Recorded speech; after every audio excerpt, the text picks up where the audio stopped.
ఇది తమలపాకు చెట్టు. ఇది ఇది కింద మొదలు అక్కడ ఉంది, ఇక్కడ ఉందండి మొదలు. ఇది కొమ్మ ఉంది చూడండి, ఈ కొమ్మది మొదలు ఇలాగొచ్చింది. చాలా బాగా పెద్ద పెద్ద ఆకులే వచ్చినాయి చూడండి. నేలలో వేసుకుంటే బాగా ఇలాగ వస్తుంది. నేలలో వేసారు, ఎంత లేతగా అందంగా ఉంది చెట్టు. చాలా స్టెమ్స్ అయితే పెరిగినాయి. ఇదంతా కొత్త స్టెమ్స్. ఇది పైకి డాబా పైకి పోయేలాగా పైకి పెట్టుకున్నారు. చాలా బాగా అందంగా అయితే వచ్చింది చూడండి. ఆకులు ఎంత పెద్ద పెద్దగా ఉన్నాయో ఇలా పైకి పోయేలాగా తాడు కట్టుకున్నారు.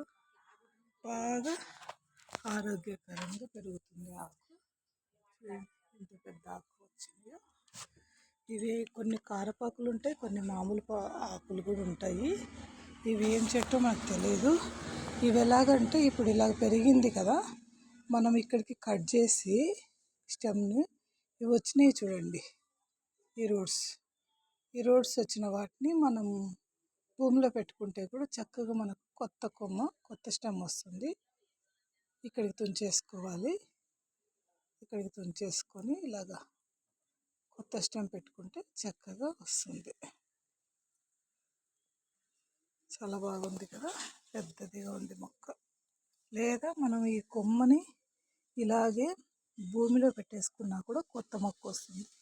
లేదంటే మనం ఇలాగా కొమ్మని ఇక్కడి వరకు కట్ చేసుకొని ఇలాగా కొమ్మని ఇలా కట్ చేసేసుకోవాలి. ఇటు వరకు కట్ చేసి ఇది భూమిలో పెట్టుకోవాలి. నేను ఇది కట్ చేసి మీకు రూట్స్ వచ్చినాక మళ్ళీ చూపిస్తాను ఒకసారి.